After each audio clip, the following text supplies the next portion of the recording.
Atom in molecule, कौन define करेगा what is atom? What is atom? It is the smallest part of matter that can participate in a chemical reaction. It may or may not exist independently. Good. It is the smallest part of a matter which can participate in a chemical reaction. It may or may not exist independently. चलो ये तो theoretical definition हो गई, book definition. It is the smallest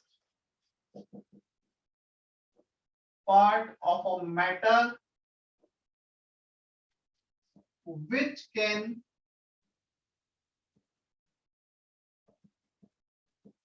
participate in a chemical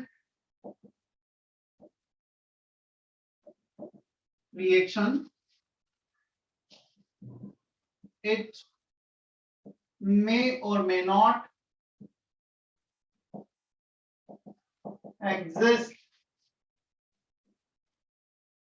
independently. लिखो, मैं इसको फिर explain भी करता हूं क्या मतलब है इसका.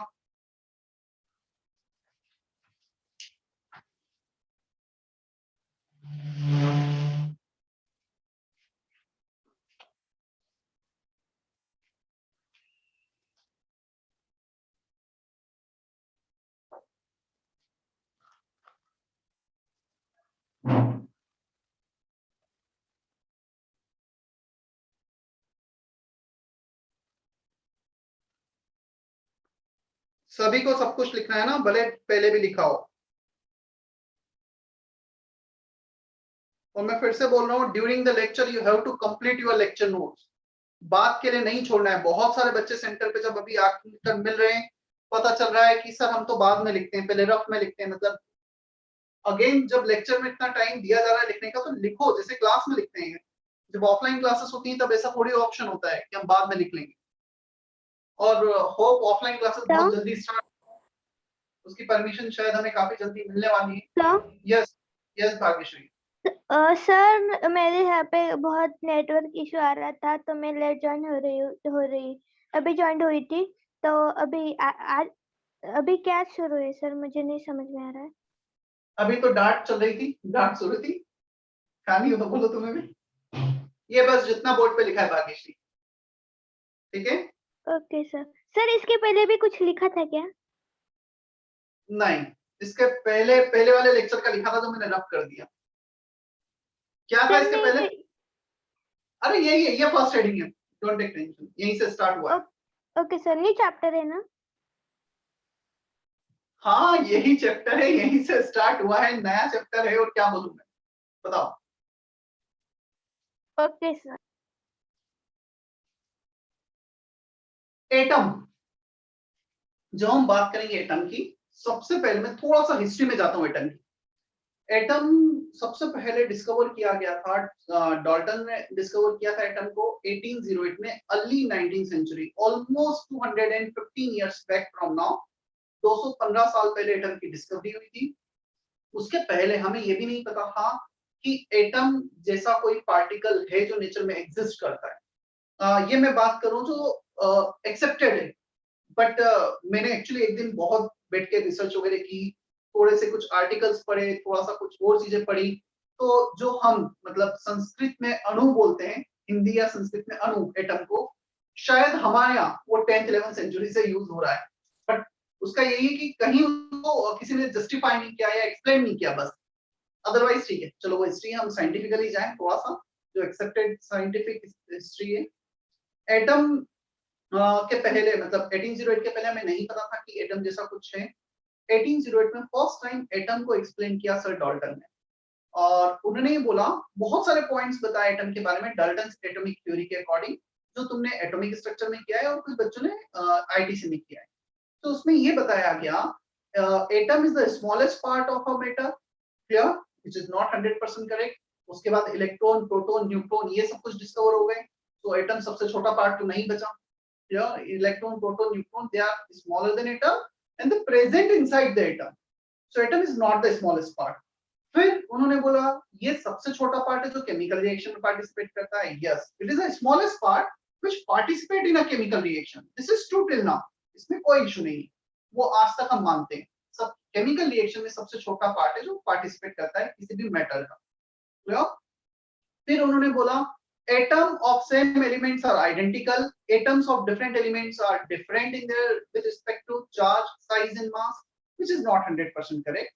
वो करेक्ट नहीं था क्योंकि एटम जो सेम एलिमेंट के एटम है उनमें भी डिफरेंट मास हो सकता है, आइसोटोप्स का एग्जिस्टेंस, आइसोबार का एग्जिस्टेंस, तो वो उसके ड्रॉबैक्स में काउंट हो गए. कुछ पॉइंट सही थे, कुछ पॉइंट्स गलत थे. क्लियर? अब यदि मैं फाइनली एटम को डिफाइन करूंगा डाल्टन से थोड़ा सा बाहर आकर, ये वो सबसे छोटा पार्ट जो केमिकल रिएक्शन में पार्टिसिपेट करेगा एंड इट मे और मे नॉट एग्जिस्ट इंडिपेंडेंटली. इसका मतलब नियोन का एटम, हीलियम का एटम, ये तो इंडिपेंडेंटली एग्जिस्ट कर सकते हैं नेचर में, बट नाइट्रोजन N2 के फॉर्म में करेगा, ऑक्सीजन O2 के फॉर्म में करेगा, और हम बात करेंगे किसी भी दूसरे एलिमेंट की, नाइट्रोजन, ऑक्सीजन, phosphorus T4 के फॉर्म में एग्जिस्ट करेगा. So they exist in dimer tetramer form. एक सिंगल एटम एग्जिस्ट नहीं कर रहा है, इसके 4 एटम एक साथ एग्जिस्ट कर रहे हैं. So atom may or may not exist independently. So nitrogen, oxygen, phosphorus, these are not atoms. Clear? मतलब independently exist नहीं कर रहे हैं.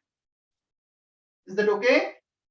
तो नाइट्रोजन का एटम यदि हम लिखेंगे N, ये इंडिपेंडेंटली एग्जिस्ट नहीं करेगा. फॉस्फोरस इंडिपेंडेंटली एग्जिस्ट नहीं करेगा. ऑक्सीजन इंडिपेंडेंटली एग्जिस्ट नहीं करेगा. can't exist independently.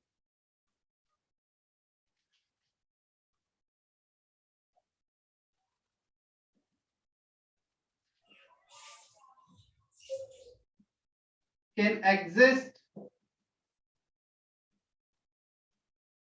independently. क्या इतना हमें समझ में आता है? Yes, sir. Yes, sir. Yes, sir. Good. Yes, sir.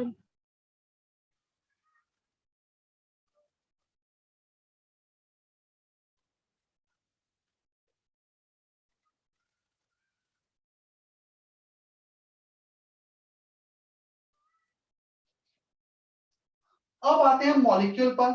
Molecule atom एक दूसरे के बोल सकते हो कि मतलब भाई बहन है, बहुत ज्यादा उनमें डिस्टेंस नहीं है. कुछ एटम्स मिलकर मॉलिक्यूल बनाएंगे.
राइटिंग समझ में आ रही है ना? Yes, sir. Yes, sir. वैसे तो मेरी राइटिंग बहुत अच्छी, सबको वैसे भी समझ में आ जाएगी.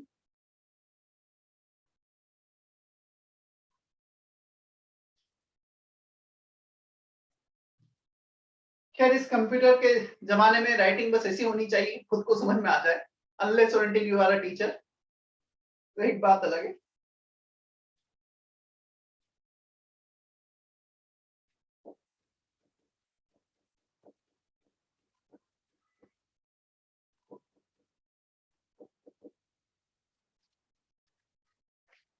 Molecule, they are the combination of two or more atoms of maybe same type, both are nitrogen atom, or maybe of different type, one carbon 2 oxygen atom, one nitrogen 3 hydrogen atom, दो या उससे ज्यादा atom का combination जो एक ही element को belong कर सकता है या डिफरेंट एलिमेंट्स को भी बिलोंग कर सकता है. राइट?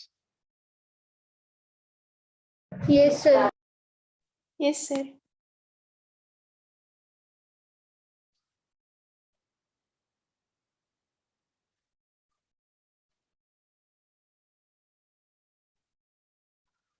और अगेन मैं बार बार बोलता हूँ, फिर से बोल रहा हूँ, थोड़ा सा टाइमली ज्वाइन करो बच्चे। आई डोंट नो क्यों इतना लेट ज्वाइन करते हैं।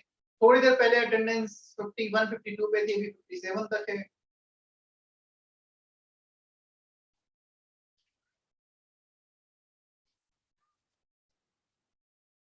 कुछ टाइम बाद तुम्हारे लेक्चर 1.5 और के हो जाएंगे। अभी तो चलो स्टार्टिंग का फैसला 1 और 15 मिनट्स के रखते हैं, फिर क्या करो।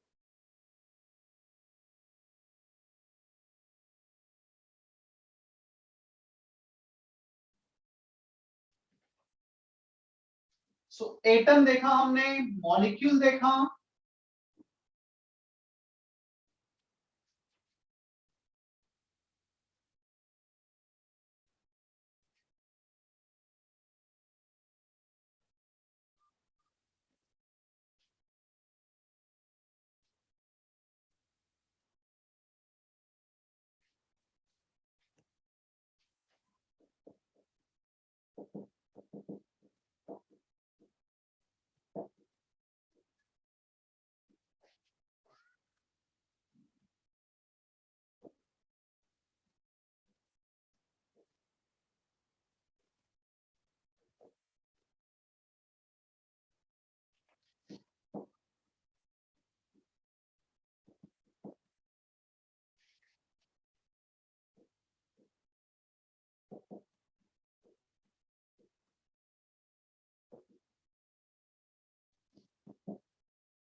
देखो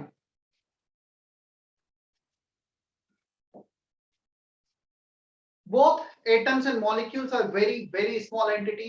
Practically यदि तुमने मुझे बोला कि इस पानी में से एक मॉलिक्यूल H2O का बाहर निकाल लो, 10 H2O के मॉलिक्यूल बाहर निकाल लो, so practically it is not possible to remove 10 15 20 molecules of H2O from here. हम प्रैक्टिकली उसे सेपरेट तो नहीं कर सकते, इतना छोटा नंबर है वो।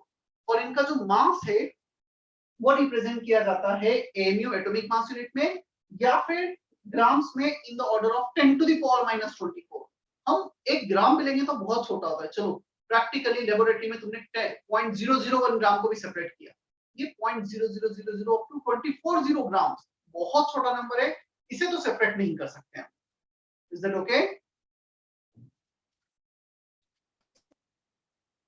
Swani clear? Yes, sir. Sayan? Yes sir. तो अब क्वेश्चन आता है, sir if we can not represent in amu और ग्राम्स, तो कितना अमाउंट हम एटम का बाहर निकाल सकते हैं सैंपल से? प्रैक्टिकली कितने मॉलिक्यूल्स को बाहर निकाला जा सकता है? तो जब हम ग्राम्स में आ जाएंगे, few grams can be easily separated, तो फ्यू ग्राम्स का जो अमाउंट होगा, नंबर होगा, वो आएगा मोल्स कैलकुलेशन में। We can separate some moles, maybe 0.1, maybe 1, maybe 10 moles of a atom or molecule from a sample. हम moles में atoms को बाहर निकाल सकते हैं। तो क्वेश्चन आता है मोल क्या है, कितने, एक मोल में कितने नंबर्स होंगे, कितने एटम्स होंगे, कितने मॉलिक्यूल्स होंगे। तो हम मोल को समझ लेते हैं। मोल, अभी मैं साइंटिफिक डेफिनेशन पे नहीं जा रहा हूं मोल की, जस्ट एक रफ डिफाइन कर रहा हूं मोल क्या है, फिर इसको आईयूपीएससी ने किस डेफिनेशन से वो भी देखेंगे। उसके बाद मोल, 1 मोल means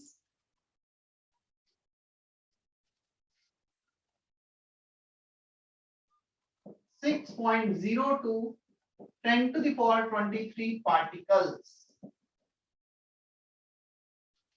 Mole is a unit to quantify anything in number. anything in numbers. So basically मैं numbers इधर लिख देता हूँ.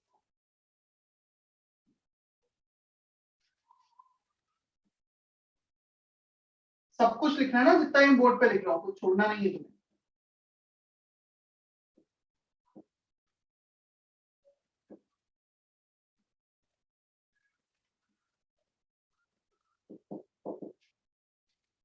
Mole, 1 mole means 6.0 to 10 to the power 23 particles. इतने particles होंगे.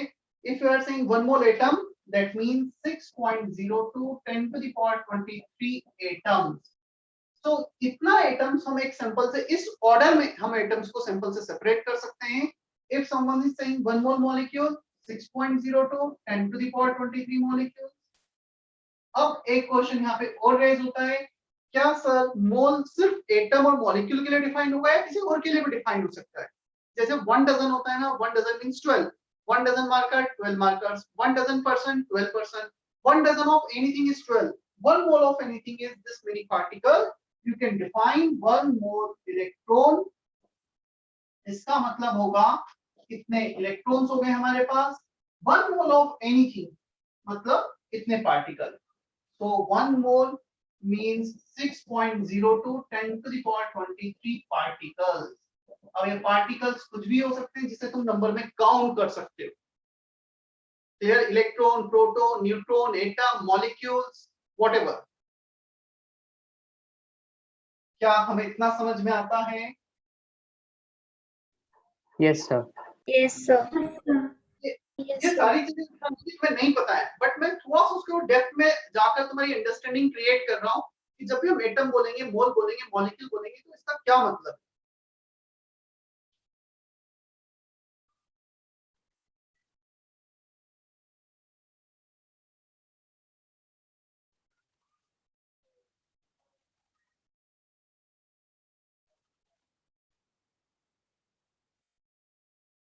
और अगेन सभी को लिखना है ना, जिसने आईटीसी में लिखा है वो भी लिखो वापस से.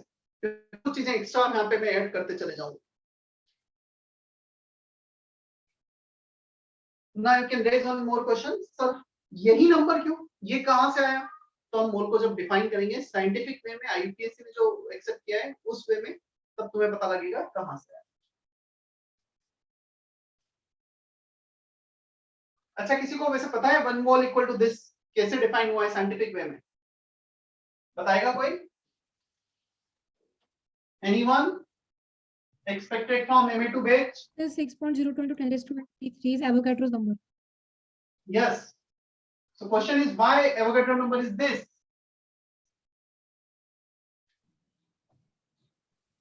From where we have derived this number?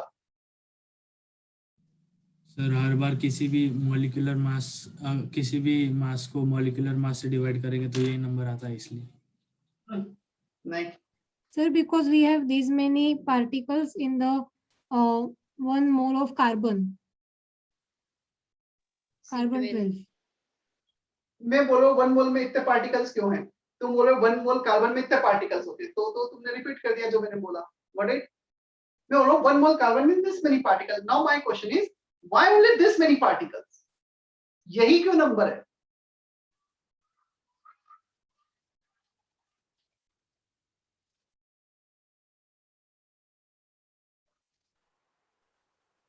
Sir इतना लेने पे थोड़ा सा वेट आता रहेगा.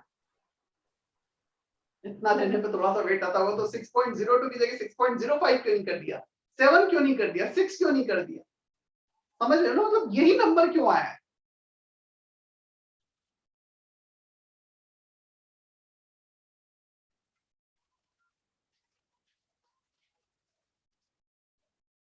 चलो डिफाइन कर देता हूं मैं यहाँ पर. अब आया ये तो 1 मोल.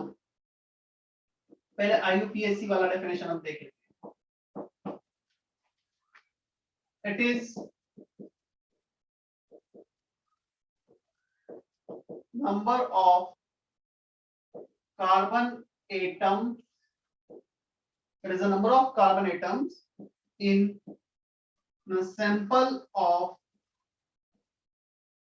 in a sample of 12 gram carbon 12। Carbon के 3 आइसोटोप्स होते हैं, कार्बन 12, कार्बन 13, कार्बन 14।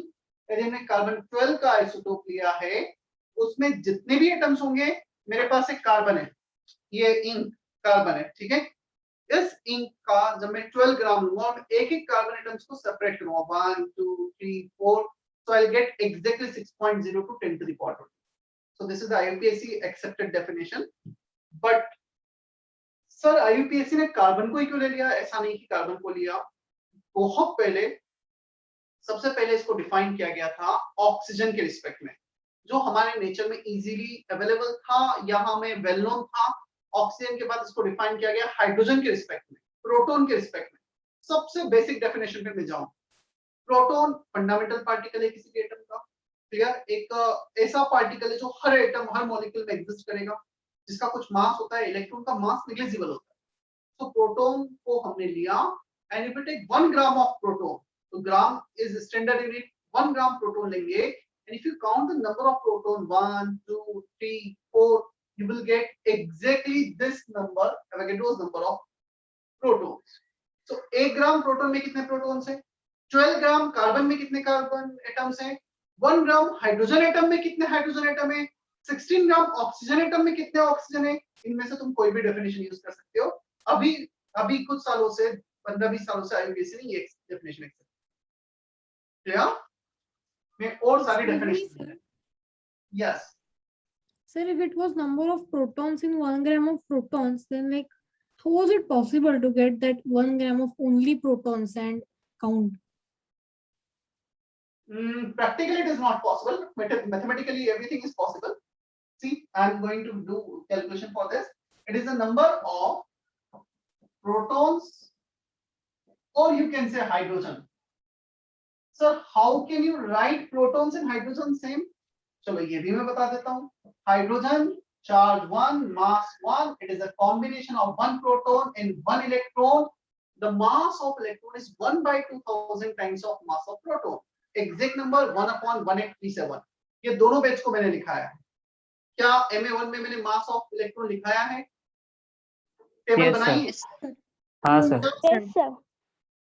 MA2 में भी ये पढ़ाया गया है, ITC में table, proton, electron, neutron, charge, relative charge, mass, relative mass. Yes, sir. Yes, sir. तो इलेक्ट्रॉन का मास नेग्लिजिबल, इसे इग्नोर कर दिया। एक प्रोटॉन का मास और हाइड्रोजन का मास सेम ही तो हो गया। हाइड्रोजन में प्रोटॉन ही तो है मास जिसमें सिग्निफिकेंट है, तो it is the number of proton, it is the number of protons or hydrogen atoms, bracket close, in 1 gram of sample. यदि मैं प्रोटॉन के 1 ग्राम सैंपल लूं और उसमें प्रोटॉन्स को काउंट करूंगा तो इतना नंबर आएगा। अब गायत्री ने एक क्वेश्चन रेज किया था, सर कैसे हम इसको मेजर कर सकते हैं, काउंट कर सकते हैं? तो काउंट नहीं कर रहे हैं हम, clear. 10 to the power 23 count करने में शायद हमारी लाइफ टाइम पूरा हो जाएगा। हम क्या कर रहे हैं, उसे कैलकुलेट कर रहे हैं। चलो मास ऑफ प्रोटॉन बताओ। मास ऑफ 1 प्रोटॉन कितना है? एनीवन? 1.67 into 10⁻⁻27 kg. और ग्राम्स Sorry. में? -24 kg good. Gram. 1.67 10 to the power -24 grams. अब एक प्रोटॉन का मास इतना है, कितने grams? How many protons will be there in 1 gram? एक प्रोटॉन का मास इतना, तो 1 ग्राम में कितने प्रोटॉन होंगे?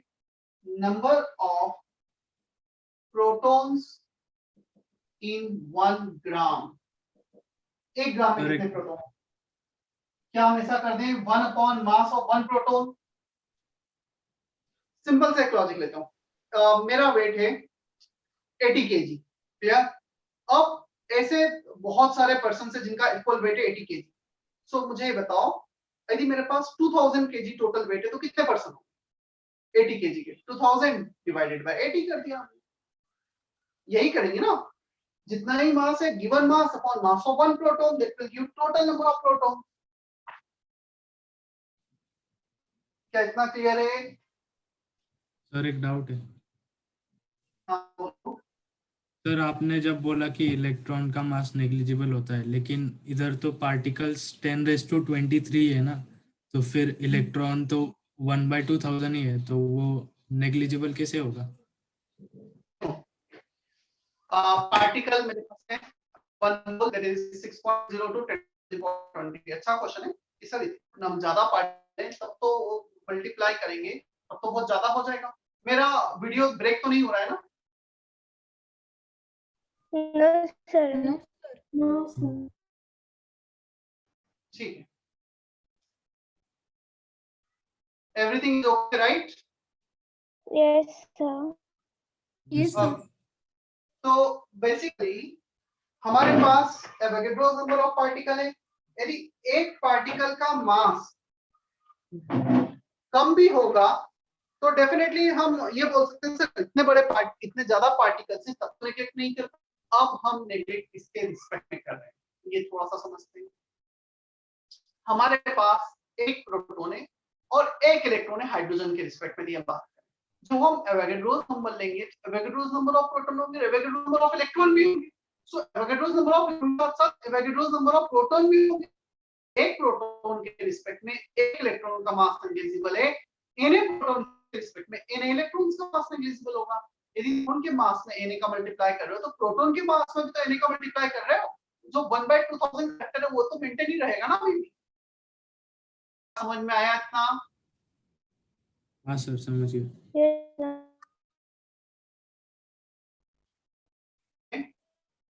हाँ ओमकार, हैंड रेस किया है, कुछ डाउट? नहीं सर, वही डाउट पूछ लिया। ठीक है, सो बेसिकली ऐसा था हमारा प्रोटॉन्स इलेक्ट्रॉन्स का। अब आते हैं वापस इस mass of one proton is this, number of protons in 1 ग्राम। तो 1 gram divided by mass of proton कर दिया हमने, एमपी से डिवाइड कर दिया, और ये बोलेंगे हम इसे एवोगैड्रोस नंबर, Na एवोगैड्रोस जो भी वैल्यू आएगा इसे एवोगैड्रोस नंबर कहा जाएगा, Na से डिनोट किया जाएगा इसे। क्लियर? ये एवोगैड्रोस नंबर लिखा है, थोड़ा सा वो। अब हम इसको सॉल्व कर लेते हैं। 1/1.67 10 to the power -24 -24 पर जाएगा +24। 1/1.67 में से 1.67 रफली होता है 5/3, तो 3/5 ऊपर चला गया, 3/5 हो गया 0.6। Clear? 0.602 into 10 to the power +24, it can be written as 6.02 10 to the power 23। तो ये नंबर यहीं से आता है, हमने कैलकुलेशन किया है, एक्सपेरिमेंटली काउंट नहीं किया है। Is that okay Gayatri?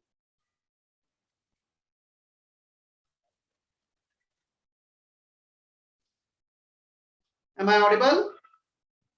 Yes, yes sir. Sir.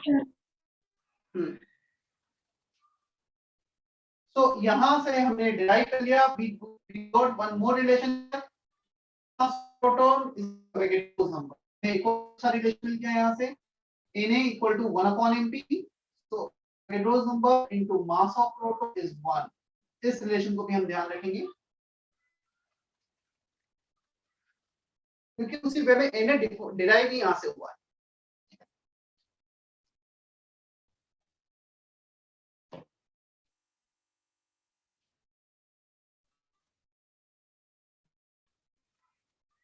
हो गया है कॉपी इतना? yes sir। Yes, sir.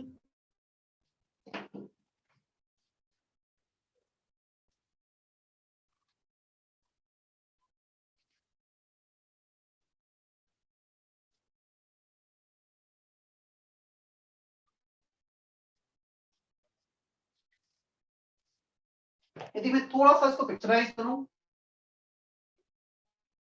Electrons, सम प्रोटॉन्स प्लस सम न्यूट्रॉन्स, इलेक्ट्रॉन प्रोटॉन न्यूट्रॉन ये कंबाइन होते हैं, ये मिलके बनता है न्यूक्लियस। चलो मैं और थोड़ा सा अलग करने जाता हूँ, समझना ना, मतलब कैसे हम इसको पूरा,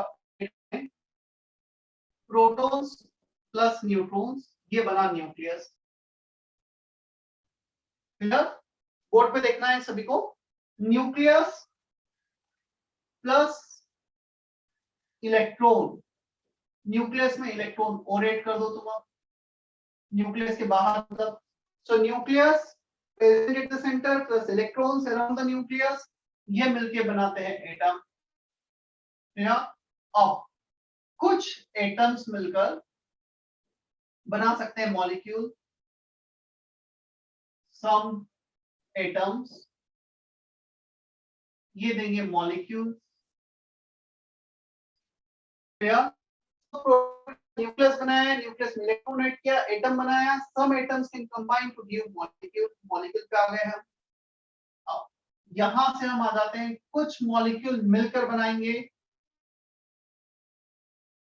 moles of substance. Atoms directly भी मोल्स बना सकते हैं, एटम मॉलिक्यूल बना के भी मोल्स बना सकते हैं। Oxygen atoms, 3 moles of oxygen atom, 3 moles molecules of oxygen atom, तो दोनों से बन सकता है। तो इलेक्ट्रॉन प्रोटॉन न्यूट्रॉन सबसे छोटे है, उससे बना न्यूक्लियस, न्यूक्लियस इलेक्ट्रॉन मिलके बना एटम, एटम से मिलकर बना मॉलिक्यूल, एटम या मॉलिक्यूल के कॉम्बिनेशन से मिलके बना मोल। तो इस ऑर्डर में हम बढ़ते जा रहे हैं साइज। या स्मॉलेस्ट क्वांटिटी इन सभी में ये लार्जेस्ट क्वांटिटी हो। क्लियर है? Yes, sir. Yes, sir.